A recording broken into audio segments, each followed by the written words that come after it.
चलो बच्चों, तो आज हम लोग अकाउंट में चैप्टर नंबर 5 कंटिन्यू करें ना, जिसका नाम है एडमिशन ऑफ अ पार्टनर।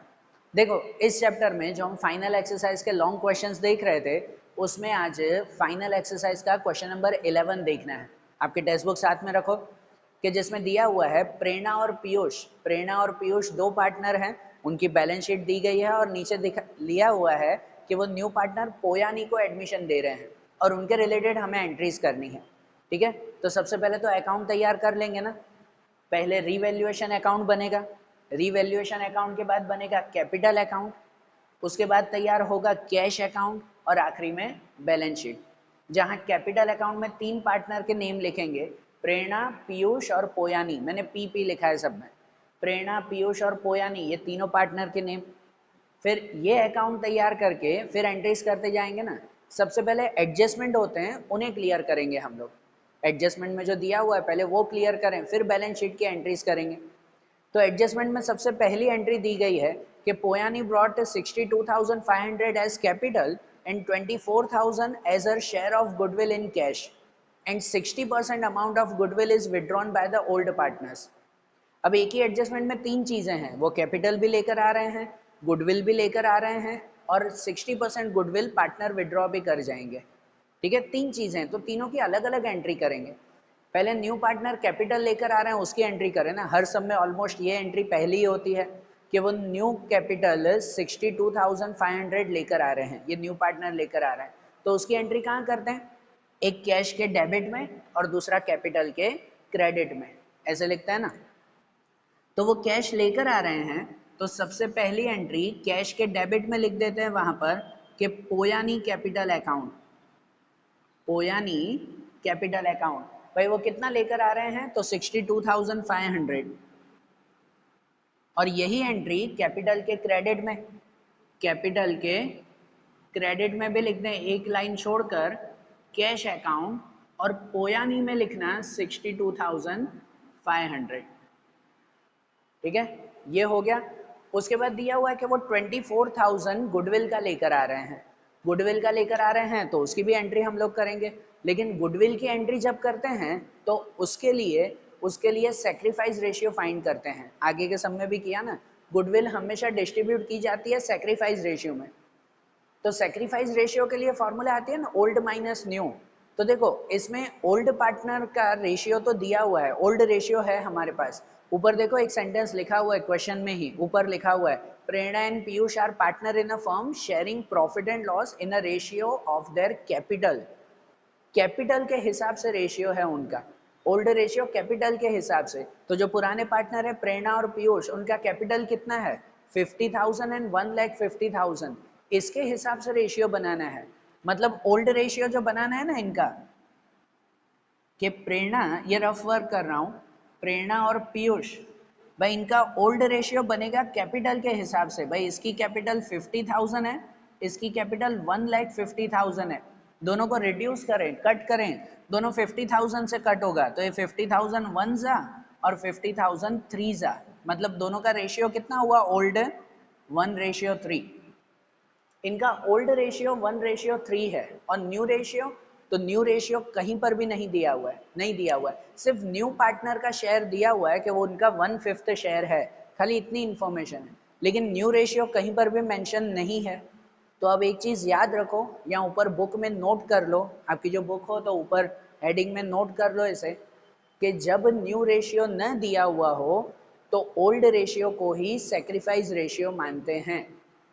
बरोबर, ये नोट कर लो कि when new ratio is not given, then goodwill will sacrifice in old ratio या distribute in old ratio। बरोबर, कि जब न्यू रेशियो ना हो तो ओल्ड में ही डिस्ट्रीब्यूट करना है, सेक्रीफाइस ढूंढने की जरूर नहीं है, क्योंकि सेक्रीफाइस ढूंढते हैं ओल्ड माइनस न्यू, ओल्ड है न्यू है ही नहीं। बरोबर, जब ओल्ड रेशियो ना हो ना, न्यू दिया हुआ हो, ओल्ड ना हो, जैसे पहले एक सम में था, न्यू दिया हुआ हो, ओल्ड ना हो, तो ओल्ड को इक्वल मान लेते हैं 1:1। लेकिन न्यू अगर नहीं दिया हुआ है ना, तो उसे इक्वल मानने की जरूरत नहीं है, क्योंकि न्यू तो शायद अलग भी हो सकता है। ठीक है ना, तो न्यू रेशियो ना दिया हुआ हो तो सेक्रीफाइस ओल्ड को ही मानते हैं, इतना रूल खाली ध्यान रखना।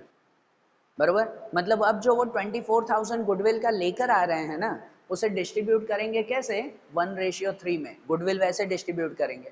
तो वो 24,000 कैश में लेकर आ रहे हैं, तो उसकी पहली एंट्री कहाँ करेंगे, कैश के डेबिट में, जहां लिखते हैं premium of goodwill, premium of goodwill 24,000, और ये 24,000 हम लोग क्रेडिट में डिस्ट्रीब्यूट कर देंगे, कि यहाँ पर भी लिख देंगे प्रीमियम ऑफ गुडविल, और प्रेरणा और पीयूष को वो डिस्ट्रीब्यूट करेंगे 1:3 में।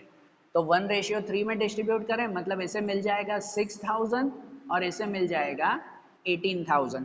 ये 24,000 यहाँ डिस्ट्रीब्यूट किया, ठीक है, आ रहा है ध्यान।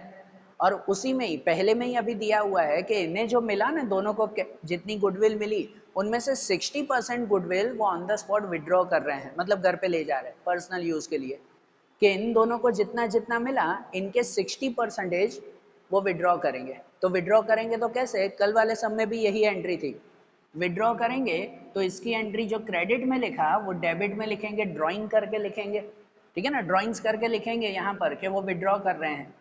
तो 2 यहाँ पे लिखेंगे ड्राइंग्स अकाउंट, और इन दोनों के 60%, 6,000 के 60% करो तो 3,600, और 18,000 के करो तो 108, मतलब 10,800, बराबर। ये दोनों के 60% हो गए, ये विड्रॉ कर रहे हैं और कैश में लेके जा रहे हैं। तो यहाँ जो ड्राइंग अकाउंट आया इसकी दूसरी एंट्री आएगी यहाँ कैश में, वो कैश लेके जा रहे हैं ना, तो कैश के क्रेडिट में लिखेंगे। कैश के क्रेडिट में भी ड्राइंग्स अकाउंट, भाई प्रेरणा के होंगे 3,600 और पीयूष के 10,800, तो टोटल हो जाएगा 14,400, बराबर। ये टोटल गुडविल वो घर पे लेकर जा रहे हैं। समझ आई ना बात है, ये क्लियर हुआ ना। तो ये ड्राइंग अकाउंट का ये भी क्लियर हो गया, पहला एडजस्टमेंट क्लियर। अब सेकंड एडजस्टमेंट पे आते हैं, जिसमें दिया हुआ है market value of stock and machineries 20,000 and 120 respectively. Stock और मशीनरी दोनों की वैल्यू है, तो एक एक एंट्री करते हैं। स्टॉक की न्यू वैल्यू, मार्केट वैल्यू मतलब नई वैल्यू 20,000 हो गई। पहले स्टॉक कितने का था, तो पहले स्टॉक था 17,500, अब 20,000 का हो गया, मतलब 2,500 इंक्रीज हुआ ना, फायदा हुआ ना 2,500 रुपए का।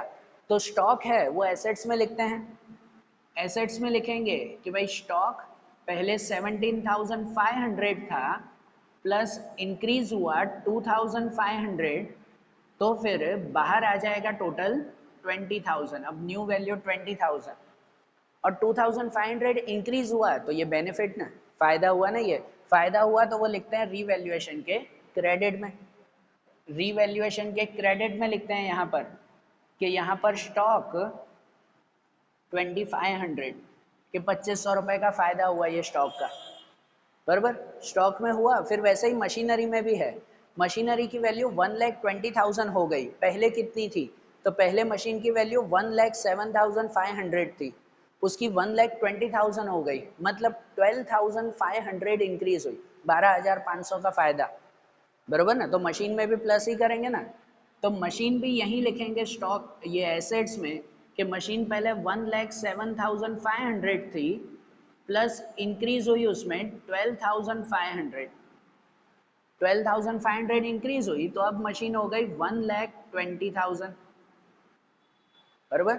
1,20,000 की मशीन जो न्यू वैल्यू दी गई है, और ये भी 12,500 का फायदा हुआ ना, इंक्रीज हुआ मतलब फायदा, उसे भी रीवैल्यूएशन के क्रेडिट में लिखेंगे कि मशीन में फायदा हुआ 12,500, ठीक है।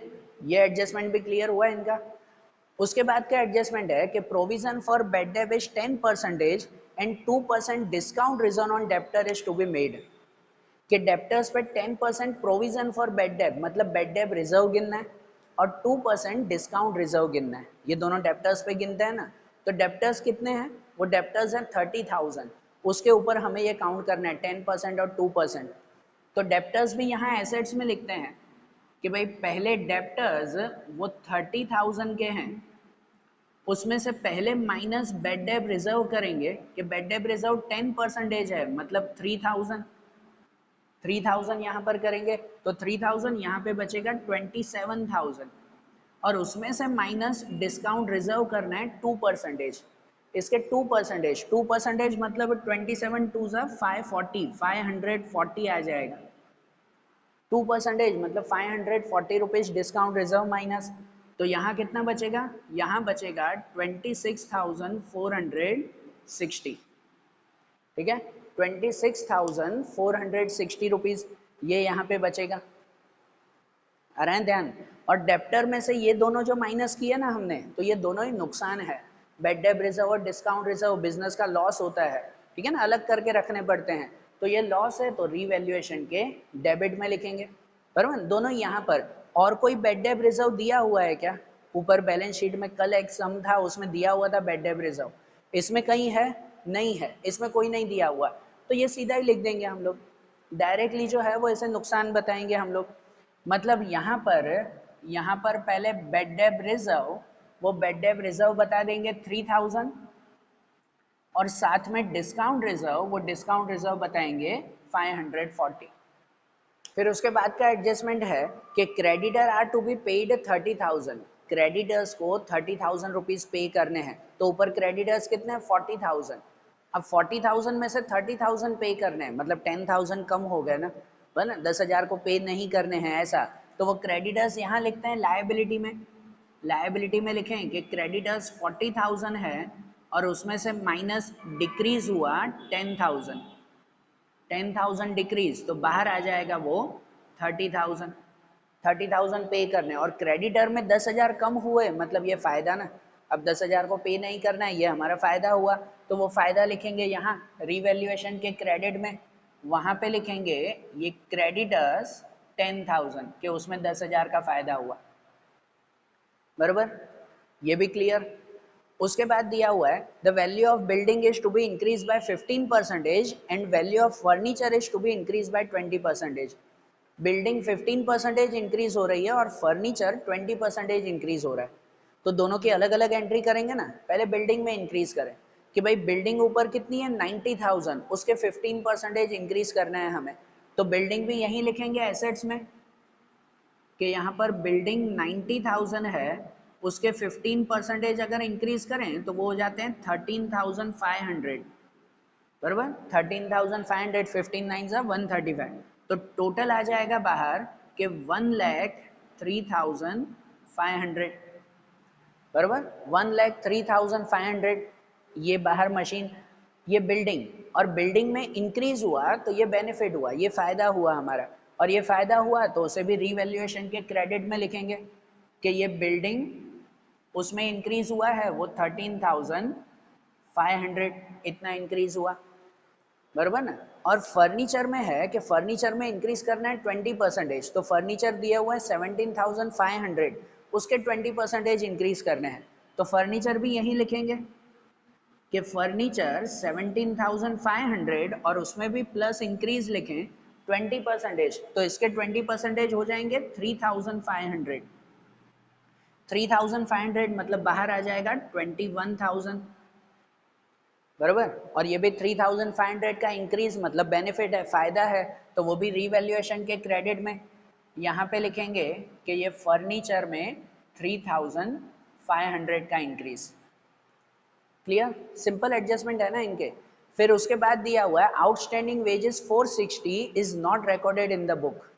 आउटस्टैंडिंग वेजेस है, वेजेस देना बाकी है, तो ये तो अलग से एंट्री होती है ना, ऊपर कोई वेजेस नहीं होंगे, अलग से वेजेस हमें काउंट करने हैं। तो आउटस्टैंडिंग वेजेस कहाँ लिखते हैं? लायबिलिटी में, जो 460 पे करना है, तो यहाँ पर लिखेंगे आउटस्टैंडिंग वेजेस, एक लायबिलिटी में लिखेंगे 460, और दूसरा ये एक्सपेंस है, आउटस्टैंडिंग वेजेस वो एक्सपेंस हुआ हमारा, तो वो एक्सपेंस दूसरा कहाँ लिखेंगे? रिवैल्यूएशन के डेबिट में। ये नुकसान हुआ ना हमारा कि आउटस्टैंडिंग वेजेस उसे लिखेंगे 460, बराबर। एडजस्टमेंट सब क्लियर? एडजस्टमेंट क्लियर हो गए तो अब ऊपर जो बैलेंस शीट दिया हुआ है उनकी एंट्री करते जाएं, बैलेंस शीट की एंट्री करते जाएं। जैसे सबसे पहले कैपिटल दिया हुआ है प्रेरणा और पीयूष का 50 और 150, वो लिख देंगे यहाँ पर, बराबर ना। कैपिटल अकाउंट के क्रेडिट में वहां पे लिखेंगे भाई बैलेंस ब्रॉट फॉरवर्ड, प्रेरणा में 50,000 और पीयूष में 1,50,000, ठीक है। ये बैलेंस ब्रॉट फॉरवर्ड, ये दोनों का बैलेंस। उसके बाद रिजर्व फंड 30,000 का है, रिजर्व फंड है वो बांट देते हैं, कुछ भी रिजर्व वगैरह पड़ा हुआ हो तो उसे डिस्ट्रीब्यूट कर देंगे। कहाँ डिस्ट्रीब्यूट करेंगे? क्रेडिट साइड पे। लायबिलिटी की कोई भी चीज क्रेडिट पे डिस्ट्रीब्यूट करेंगे, एसेट्स में कुछ डिस्ट्रीब्यूट करना हो तो वो डेबिट में डिस्ट्रीब्यूट करेंगे। तो ये रिजर्व फंड यहाँ पर बांट देंगे, यहाँ पे लिख देंगे ये रिजर्व फंड वो ओल्ड पार्टनर को ओल्ड रेशियो में, तो ओल्ड पार्टनर कौन? प्रेरणा और पीयूष को ओल्ड रेशियो 1:3 में डिस्ट्रीब्यूट कर देंगे, बराबर ना, 1:3 में। तो कितना है? 30,000 है, तो ये 30,000 को 1:3 में डिस्ट्रीब्यूट करें तो प्रेरणा को मिलेंगे 7,500 और पीयूष को 22,500, ये दोनों में डिस्ट्रीब्यूशन हो जाएगा ना, बरोबर ना। ये रिजर्व फंड डिस्ट्रीब्यूशन हो गया। उसके बाद क्रेडिटर्स दिए हुए हैं, क्रेडिटर्स तो लिख दिया हमने। फिर आउटस्टैंडिंग एक्सपेंस है 1500 के, वो आउटस्टैंडिंग एक्सपेंस वो भी लायबिलिटी में ही ना, ये वेजेस अलग थे जो एडजस्टमेंट में था, वो अलग दिया हुआ है बैलेंस शीट में, तो उसकी ये तो एक ही एंट्री करेंगे कि आउटस्टैंडिंग एक्सपेंसेस, वो आउटस्टैंडिंग एक्सपेंस है 1500 के, तो वो 1500 यहाँ पे लिख देंगे, बराबर। लायबिलिटी साइड हो गई। अब एसेट साइड क्लियर करें कि उसमें पहले बिल्डिंग लिख दिया था हमने, फिर फर्नीचर भी लिख दिया, उसके बाद मशीनरी भी हो गई, स्टॉक भी हो गया, उसमें डेप्टर्स भी हो गए, एंड फिर कैश एंड बैंक है। तो कैश एंड बैंक तो उसमें लिखेंगे कैश अकाउंट में, ये स्टार्टिंग का बैलेंस है ना। कैश एंड बैंक दिया हुआ है 8,250, वो यहाँ स्टार्टिंग में लिख देंगे कि balance brought forward 8,250। Okay, cash and bank हो गया। और उसके बाद है अकर्ड इनकम। अकर्ड इनकम मतलब आउटस्टैंडिंग इनकम, जो इनकम मिलना बाकी है, और इनकम मिलना बाकी है तो उसे भी कहाँ लिखेंगे? एसेट्स में। ये भी एसेट्स में ही दिया हुआ है, हम भी एसेट्स में ही लिखेंगे ना, ठीक है ना। एडजस्टमेंट में नहीं है, अगर एडजस्टमेंट में होता ना अकर्ड इनकम तो 2 एंट्री करते, ऊपर बैलेंस शीट में दिया हुआ है तो उसकी एक ही एंट्री आएगी, अकर्ड इनकम एसेट्स में लिखेंगे हम लोग, तो एसेट्स में 750 है, तो यहाँ पर लिखेंगे अकर्ड इनकम 750, बरोबर। क्लियर हो गया ना, ये सब चीजें क्लियर हो गई, एडजस्टमेंट भी हो गए, बैलेंस शीट भी क्लियर हो गई। अब क्या? तो अब क्लोजिंग करें। तो क्लोजिंग करें, सबसे पहले रीवैल्यूएशन क्लोज करेंगे, उसे ट्रांसफर करेंगे फिर कैपिटल में, फिर कैपिटल क्लोज करके ट्रांसफर करेंगे बैलेंस शीट में, और कैश भी जो है वो ट्रांसफर करेंगे बैलेंस शीट में। ऐसे ही करते हैं ना क्लोजिंग। तो मैं भी पूरी क्लोजिंग कर देता हूँ और आपको बताता हूँ कि फिर कैसे हमें काउंटिंग करनी है। तो देखो यहाँ जैसे मैंने क्लोजिंग कर दी कि सबसे पहले रीवैल्यूएशन अकाउंट क्लोज किया, भाई उसमें इस साइड का टोटल ज़्यादा था 42,000, तो वही 42,000 यहाँ पर भी लिखा, उसमें से ये तीनों अमाउंट माइनस, तो बचा 38,000। वो 38,000 डिविजिबल प्रॉफिट जो दोनों को बांट दिया ओल्ड रेशियो में, ओल्ड पार्टनर को ओल्ड रेशियो में, प्रेरणा और पीयूष को 1:3 में डिस्ट्रीब्यूट कर दिया, 9,500 एंड 28,500, ठीक है। ये जो प्रॉफिट आया ये रीवैल्यूएशन के डेबिट में, तो उसे ट्रांसफर किया हमने कैपिटल के क्रेडिट में, कैपिटल के क्रेडिट में डिविजिबल प्रॉफिट 9,500 एंड 28,500, बराबर ना। फिर उसके बाद इसकी एक एक करके क्लोजिंग, पहले प्रेरणा की क्लोजिंग करें तो उसमें इस साइड का टोटल आया 73,000, वही टोटल यहाँ पर 73,000, उसमें से ये एक अमाउंट माइनस, तो बचेगा 69,400। फिर पीयूष में इस साइड का टोटल आया 2,19,000, वो भी यहीं पर ही 2,19,000, और उसमें से ये 10,800 माइनस, तो बचेगा 2,08,200। और पोयानी में अगर चेक करें तो ये 62,500, वही अमाउंट यहाँ पर, और ऊपर कुछ माइनस में नहीं है तो वही लिखेंगे 62,500। आगे लिखेंगे बैलेंस कैरी फॉरवर्ड, ये बैलेंस कैरी फॉरवर्ड करना है कहाँ पर? तो ये बैलेंस कैरी फॉरवर्ड करेंगे बैलेंस शीट की लायबिलिटी में, यहाँ ऊपर लिखते हैं ना कैपिटल अकाउंट तीनों का, ये 69,400, ये 2,08,200 और 62,500, टोटल बाहर 3,40,100, बराबर ना। ये क्लोज हो गया। अब आखिरी में कैश अकाउंट, इसे क्लोज करेंगे। इसकी क्लोजिंग भाई इस साइड का टोटल आया 94,750, वही टोटल यहाँ पर भी, उसमें से ये माइनस किया तो बचेगा 80,350, और ये जो बैलेंस बचा उस बैलेंस को फिर एसेट्स में ट्रांसफर करेंगे, कैश अकाउंट वहाँ आता है ना, तो ये कैश अकाउंट 80,350, बराबर। और फिर दोनों साइड का टोटल करेंगे हम लोग कि दोनों साइड का टोटल कैसा होना चाहिए? इक्वल होना चाहिए। तो जो दोनों साइड का टोटल आया 3,72,060 रुपीज़, बरोबर, ये इक्वल हो गया मतलब हमारा आंसर करेक्ट है। ठीक है ना, सिंपल क्वेश्चन था ना ये। 11th क्वेश्चन एकदम सिंपल था हमारा कि भाई इसमें कोई नई चीज़ नहीं थी, सिर्फ ये एक नया पॉइंट था इस सम में कि अगर न्यू रेशियो न दिया हुआ हो तो गुडविल हमेशा ओल्ड रेशियो में ही बांट देते हैं, ओल्ड को ही सेक्रीफाइस मानते हैं। ये एक पॉइंट नया था, बाकी सब तो वही पॉइंट आए हमारे। तो इस सम को भी अच्छी तरह से लिख लो, फिर जो आगे के क्वेश्चन आएंगे, आगे के सम्स आएंगे, वो अब हम लोग नेक्स्ट वीडियोज़ में देखेंगे। Okay, thank you.